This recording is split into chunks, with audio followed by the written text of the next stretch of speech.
প্রিয় শিক্ষার্থী বন্ধুরা, আবারও স্বাগত জানাচ্ছি সহজে শিখর আজকের এই পর্বে। আমরা আজকে প্রত্যুপকার গল্পটির পাঠ পরিচিতি পড়ব। যারা এখন পর্যন্ত আমাদের শব্দার্থর ভিডিওটি দেখোনি তারা দ্রুত এই প্লেলিস্ট থেকে ভিডিওটি দেখে নাও।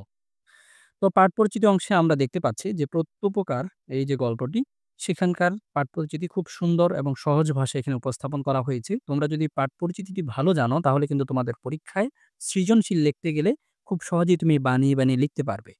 কারণ তোমাদের একটি উদ্দীপক দেওয়া থাকবে এবং এই উদ্দীপকের আলোকে পাঠ পরিচিতির থেকে তুমি যে জ্ঞানটি অর্জন করবে এবং মূল টেক্সট বা কনটেন্ট পড়ার পরে সেখান থেকে যা শিখবে সেটি কিন্তু তোমার নিজের মতো করে গুছিয়ে বানিয়ে সুন্দরভাবে উপস্থাপন করতে হবে। তাই পাঠ পরিচিতি তোমাদের ভালো প্রস্তুতির জন্য অত্যন্ত গুরুত্বপূর্ণ। আচ্ছা, তো পাঠ পরিচিতি অংশে আমরা ১ম এ দেখতে পাচ্ছি যে প্রত্যপকার রচনাটি আখ্যান মঞ্জুরির ২য় ভাগ থেকে সংকলন করা হয়েছে। খুবই গুরুত্বপূর্ণ এই লাইনটি, খুবই গুরুত্বপূর্ণ। এটা মাস্ট দাগাও তোমরা।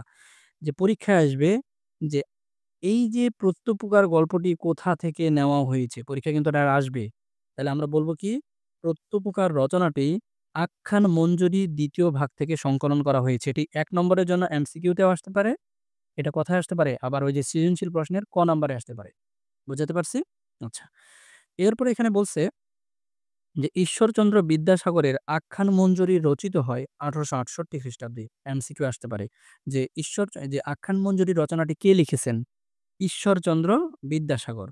এবং বলবে যে আখ্যান মঞ্জুরি কত খ্রিস্টাব্দে রচিত হয়? ১৮৬৮ খ্রিস্টাব্দে। আচ্ছা। বিশ্বের নানা দেশের ইতিহাস প্রসিদ্ধ ব্যক্তিগণের জীবনের গৌরবদীপ্ত ঘটনাই এই গ্রন্থের বিভিন্ন রচনার উপজীব্য। তাহলে এই রচনা এই যে মানে ওই যে আখ্যান মঞ্জুরি আছে, এটাতে কি আছে? বিশ্বের নানা দেশের ইতিহাস আছে, প্রসিদ্ধ ব্যক্তিদের জীবনীর গৌরবদীপ্ত ঘটনা আছে। অর্থাৎ যেমন হারুনুর রশিদ বিখ্যাত একজন শাসক, তার ঘটনা আছে। এরকম আরো বিখ্যাত যারা ইতিহাসে ছিল তাদের ঘটনাগুলা এই যে আখ্যান মঞ্জুরির ২য় ভাগ বা এই রচনা বা প্রবন্ধ বা এই গ্রন্থের মধ্যে এটা আছে। আচ্ছা। প্রত্যুপকার আলী আব্বাস নামক এক ব্যক্তির প্রতি উপকারের কাহিনী। তাহলে এটা কি জিনিস? এটি আলী আব্বাস নামে এক ব্যক্তির প্রতি উপকারের কাহিনী এই প্রত্যুপকার গল্পের মধ্যে তুলে ধরা হয়েছে। তো খলিফা মামুনের সময়ে দামেস্কের জনৈক শাসনকর্তা পদচ্যুত হন। তো খলিফা মামুনের সময়ে দামেস্ক কোন দেশের রাজধানী? দামেস্ক কোন দেশের রাজধানী? সিরিয়া নাকি ইরাক? সিরিয়ার রাজধানী দামেস্ক। গুড। আর ইরাকের রাজধানী বাগদাদ। আ শব্দার্থ পড়েছি, মনে রাখতে হবে কিন্তু। তা খলিফা মামুনের সময়ে দামেস্কের জনৈক শাসনকর্তা অর্থাৎ যে একজন নামজাদা একজন শাসনকর্তা কি হন? পদচ্যুত হন। পদ থেকে তাকে বাদ দেওয়া হয়। নতুন শাসনকর্তা মামুনের একজন প্রিয় পাত্র ছিলেন আলী ইবনে আব্বাস। আলী ইবনে আব্বাস।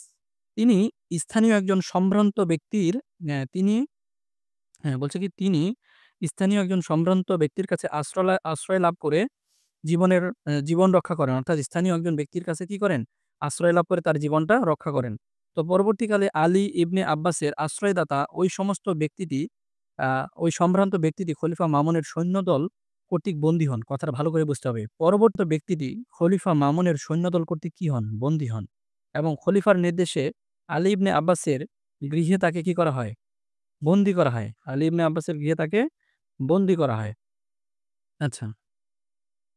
আচ্ছা, এরপরে এখানে বলতেছে যে খলিফার নির্দেশে আলী ইবনে আব্বাসের গৃহে তাকে অন্তরীণ করে রাখার ব্যবস্থা করা হয়। আলী ইবনে আব্বাস আচ্ছা, তো আলী ইবনে আব্বাস বন্দী ব্যক্তিটির সঠিক পরিচয় জানতে পেরে উপকারের জন্য হ্যাঁ, উপকারের জন্য হ্যাঁ, নিজের জীবনের ঝুঁকি গ্রহণ করেন এবং খলিফার কাছে তার মুক্তির জন্য সুপারিশ করেন।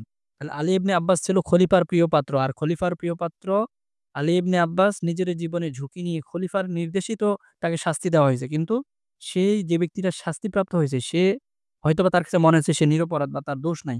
এখন সে তার উপকার করার জন্য নিজের জীবনের ঝুঁকি নিয়ে খলিফার কাছে যাইয়া কইছে যে, "এ তো নিরপরাধ, এরে মুক্তি দেন।" সে সুপারিশ করছিল। তো বস্তুত এই রচনায় ২ জন মহৎ ব্যক্তির কাহিনী বর্ণিত হয়েছে। তাদের একজন নিঃস্বার্থ উপকারী, অন্যজন সকৃতজ্ঞ প্রত্যুপকারী। খলিফার মহত্বও এই রচনায় প্রকাশিত হচ্ছে। খলিফাও তখন মুক্তি দিয়েছিলেন বা তাকে অব্যাহতি দিয়েছিলেন। তো মোটামুটি এটা মূল ভাবটা। তো আমরা বিস্তারিত রচনাটা অবশ্যই পড়ব। তো আমাদের বিস্তারিত রচনা আমরা লাইন বাই লাইন পড়ব এবং সেটা ব্যাখ্যা করব। সেই ভিডিওটি দেখার আমন্ত্রণ রইল। আজকের মতো এ পর্যন্তই। পরবর্তী ভিডিও দেখার জন্য আমাদের চ্যানেলটি সাবস্ক্রাইব করতে অবশ্যই ভুলবেন না।